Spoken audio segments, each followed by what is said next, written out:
We have with us Ben Wizner from the American Civil Liberties Union, ACLU. You are a lawyer for ACLU.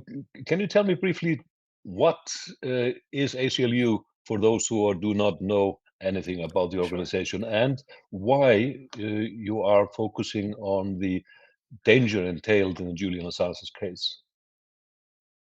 Sure. The ACLU, the American Civil Liberties Union, is a civil rights and civil liberties organization in the United States. Internationally, people might use the term human rights, but the US is not so good at that. We've been around since 1920, so over 100 years. We're a very large NGO by international standards. We have offices in all 50 of America's states. And we work on a whole range of civil rights and human rights issues, including freedom of the press, free expression. We protect the rights of immigrants. We protect LGBT citizens. We work on women's rights. We work on racial equality. So really a very kind of broad organization that defends the Bill of Rights and civil rights laws in the United States. The Assange case is a vital one because it's probably the single greatest legal threat to investigative journalism that I've seen in my almost 25 years working at the ACLU. A conviction of Julian Assange under the 1917 Espionage Act would be a catastrophe both for investigative journalism in the United States and for press freedom around the world for reasons that I'm sure we're going to get into. So this is a very, very high priority. And we've certainly been working publicly and privately to do everything we can to make sure that this conviction never takes place. The prosecution of Julian Assange, what is would you describe it as an ordinary prosecution? We, of course, know that there in latter days there have been increasing sort of legal attacks by the state in your country against whistleblowers and journalists to some extent. What makes the Assange case special? Well, it's true that in the last couple of decades, there's been an escalation of legal threats against sources for investigative journalism. It was extremely rare in the history of this country for there to be prosecutions of journalistic sources, even for turning over classified or sensitive information. That escalated under the Obama administration and even more under the Trump administration that followed. But no administration in modern American history has crossed the Rubicon that this case involves, and that is not prosecuting the source, but prosecuting the publisher. Julian Assange received information and published truthful information. That has never been understood to be a crime in the United States.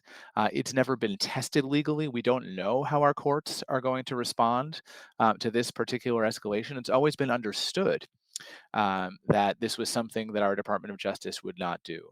And as you know very well, Kristinn, the Obama administration considered this prosecution. They convened a criminal grand jury for a number of years, brought many of your friends and mine into that room to testify, and ultimately concluded under Attorney General Eric Holder that there simply was no way to slice off a prosecution of Julian Assange and simultaneously protect the investigative journalism that other entities like the New York Times, the Washington Post, the New Yorker, others who routinely publish classified information do.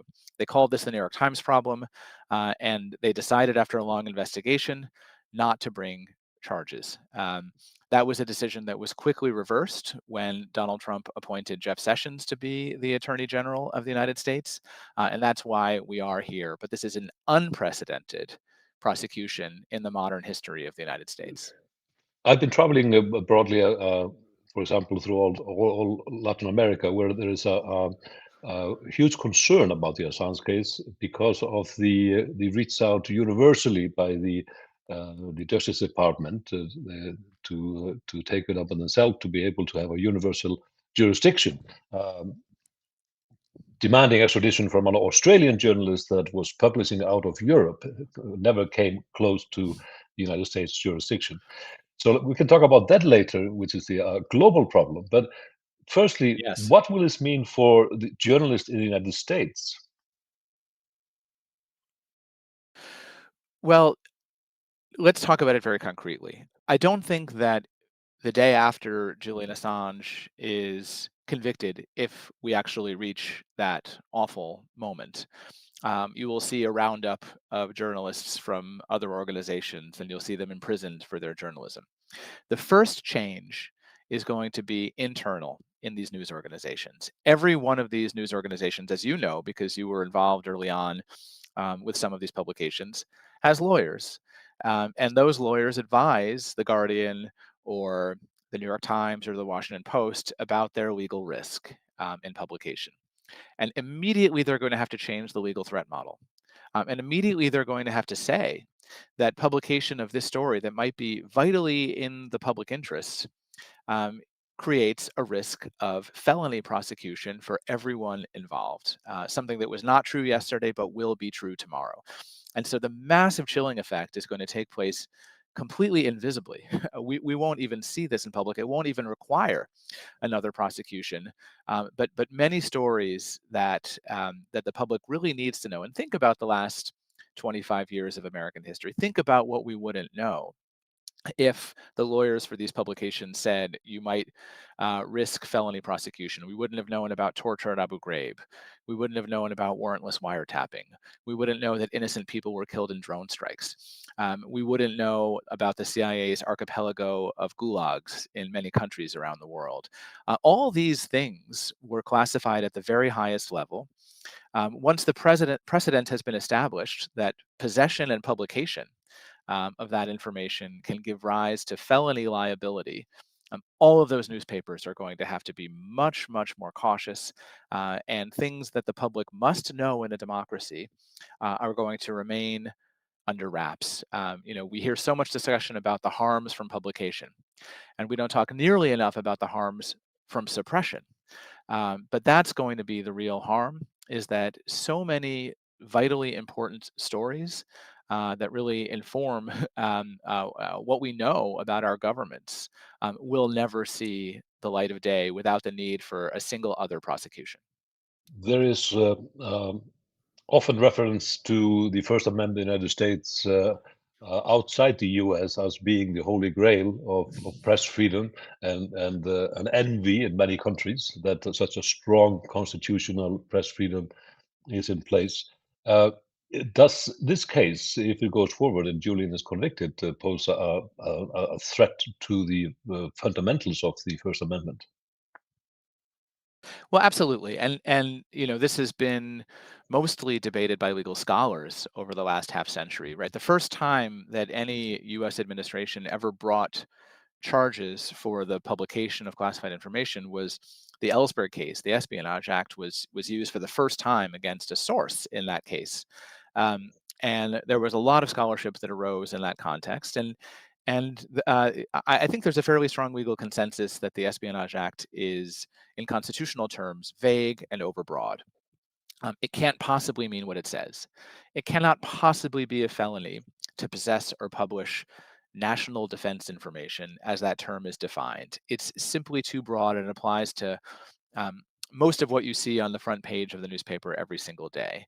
And the way that the lower courts, our Supreme Court has never considered this, the way that lower courts have reconciled these prosecutions with the First Amendment is by sort of rewriting the law to be much narrower. But the most honest answer is we have no idea how courts are going to treat the prosecution of a publisher under this law. And it's quite interesting, actually, that at the same time that this case may be, coming into an American court, we have a prosecution of a former president under the Espionage Act. And of course, one possibility, right? Trump's lawyers will make some of the same arguments, even though he's not accused with publication. Nonetheless, the law is still constitutionally vague as it's applied to him. And one possibility is that Trump's case going first could create some law that could be of benefit to other cases going later. Although I wouldn't be so convinced that he'll get a great fair shake either. But really, the honest answer is that um, we don't know what federal courts or what our Supreme Court will say about the application of the Espionage Act in this context. The case that people talk about as being the great beacon is the Pentagon Papers case, where the Nixon administration tried to block the publication of the Pentagon Papers. It went to court and got injunctions or sought injunctions to prohibit the New York Times and Washington Post from publishing these documents. And the Supreme Court, in a landmark decision, says you cannot enjoin a U.S. publication. You can't block it. That's a prior restraint, and that violates the First Amendment. That is actually a very, very powerful decision that other countries rightly admire. But what the Supreme Court did not say was that you also couldn't prosecute for publishing. In fact, it left open that possibility that although you couldn't block it in advance, if a news organization took the risk of violating this law, then they had to handle the risk of whether they might have broken it. Again, we've never seen such a prosecution until this one. There is a saying, bad facts make bad law. The fact that Julian has few friends on either side of the aisle in the halls of American power is not helpful. Of course, on the Democratic side, he's blamed for Trump's election in 2016. On the Republican side, there's no great anxiety about creating a precedent that journalists can be prosecuted. They've always wanted to prosecute the New York Times. So there's some enthusiasm about establishing this kind of precedent. So I don't look. I think that many of us, including the ACLU, will very forcefully make the arguments in all levels of the judiciary that this prosecution is unconstitutional. But I don't want anyone to think that the courts are necessarily a backstop here. The best chance to prevent this precedent from getting set is now, not later. If you look at the history of the Espionage Act, it's an archaic legal structure that was dormant for decades. You can clearly see, even from the beginning, 100 years ago, that the lawmakers were worried about the possible abuse of the act against the press and freedom of expression. Would you use such a strong word as saying this is an abuse of the act in the case of Julian I wouldn't Assange? hesitate. I wouldn't hesitate to say that. I've used stronger words than that. I think this is a catastrophe. We have called for these charges to be dropped. We have called for the extradition efforts to be dropped.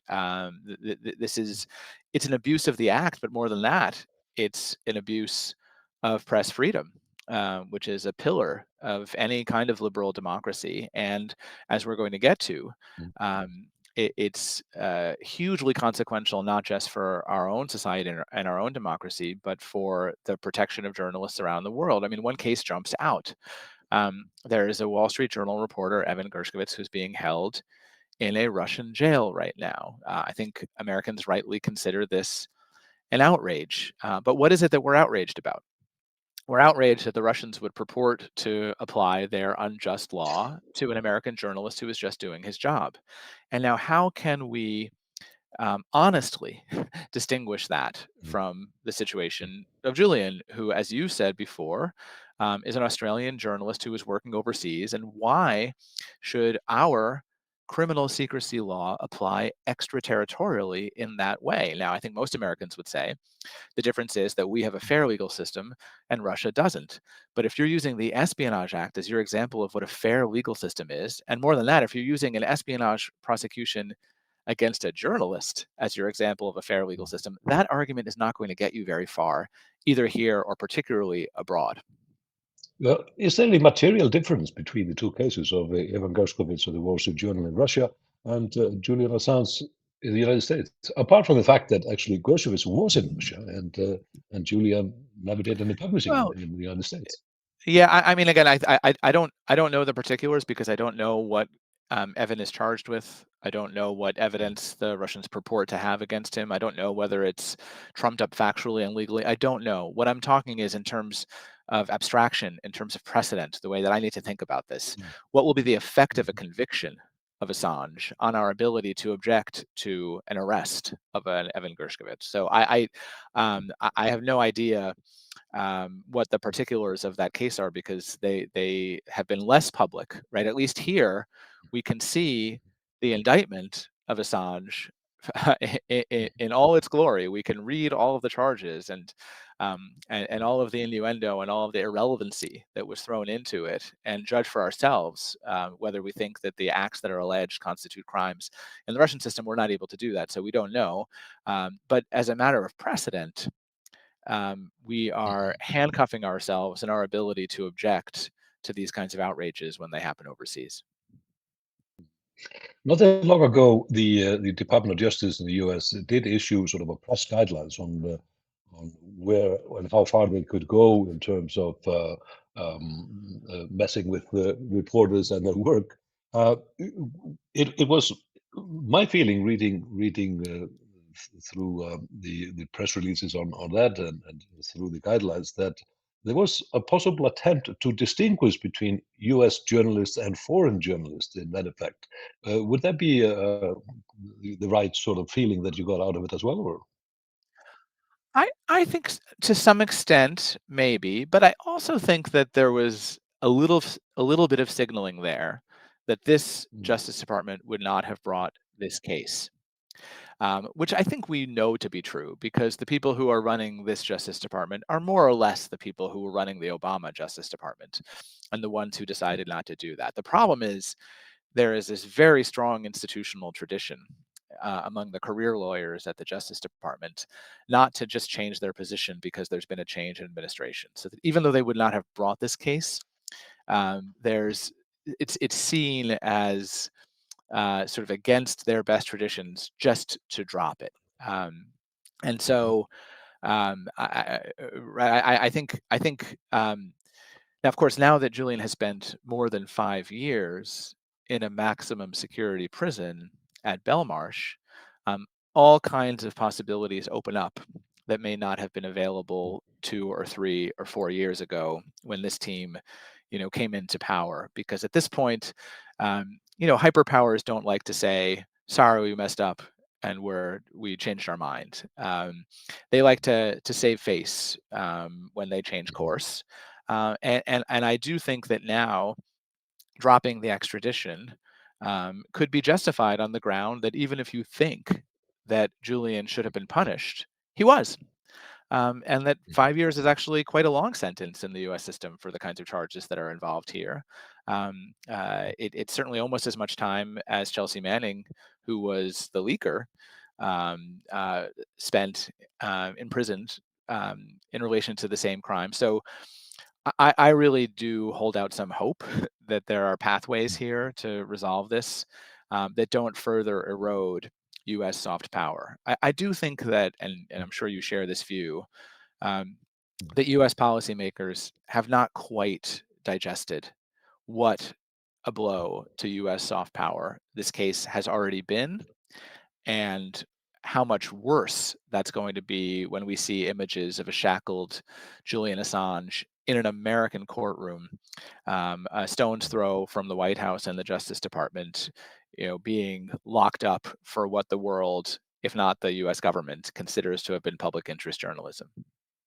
Well, I can testify to the blow to the soft power of the United States when it comes to every major Latin American country south of the U.S. border. I've met 5 presidents in these countries who all are deeply concerned about the implication of the case towards their own journalists. That's But right. so this is a political decision that needs to be taken. Isn't that just a reflection of the fact that this is a political case and a political persecution, if you will? Well, it's certainly a political case. There's no question about that, and you can even see just the fact that the case was investigated fully under an administration that then concluded that the charges should not be brought, and then with no further investigation, the charges were brought just because of a change of political administration. That's evidence enough that there's politics going on here. And ordinarily in the U.S.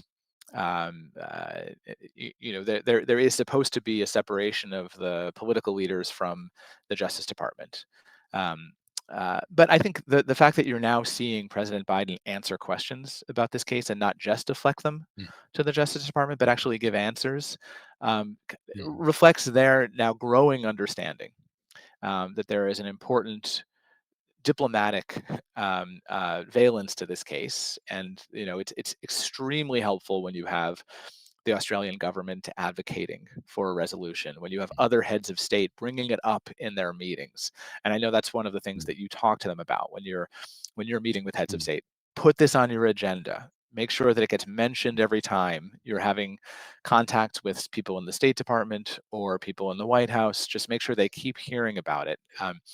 I heard a story that when the top lawyer for a major U.S. media organization was speaking to someone in the White House, he brought up this case, and the person in the White House said, "Wow, I didn't realize this was important enough to you that you would put this on your agenda to meet with me." So these are really important levers that I think you need to keep that pressure on, because yes, as you say, it's at a minimum a mix of law and politics, and now that Julian has essentially served his sentence before trial, it's time for us to find a way to end this case.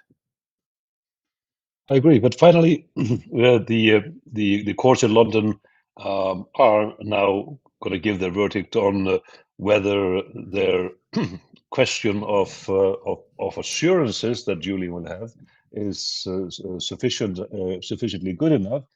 The U.S. government was asked, will he be able to rely on First Amendment protection? And the answer was he can seek to rely on First Amendment protection. I'm paraphrasing, of course, but it's almost comical because Barely. that is an answer that is it's no. almost a direct quote. Not only did they didn't even say what position they would take in urging the court to resolve that question. So they didn't even say we would support his assertion of First Amendment rights. They said it is the court's decision. And I can assure you that when it gets to the court, the U.S. position will be there is no First Amendment right here. And we would apply that equally to an American, because we don't think that what went on here was journalism. We've defined it as something else. And once we define it as something else, as a conspiracy, we don't have to be worried about the First Amendment in this context. But, I've said this before. National security investigative journalism is always a conspiracy. That is what it is by definition. Journalists are conspiring with people who have access to privileged and sensitive information to pry it away from classification systems and share it with the public in the name of democracy. That it's just never been charged as a conspiracy before, but of course it is, right? That is by nature what the best kind of journalism is. You were trying to pierce a government's monopoly on information that in a democracy the public has a right to know and a need to know. Those assurances were not even a half-hearted attempt to make the case that there's going to be a fair trial in the United States. Well, the only negative aspect of the fact that if he's giving the opportunity to appeal, that means more prison time, more delays. Maybe that is the point, to delay everything until after the elections in the United States and even elections in the United Kingdom. But let's see how things go. But we, of course, hope that this will come to a closure very soon, because this has gone on for way too long. Thank you so much, Ben, for spending the time with me. Thank you, Kristinn, for inviting me.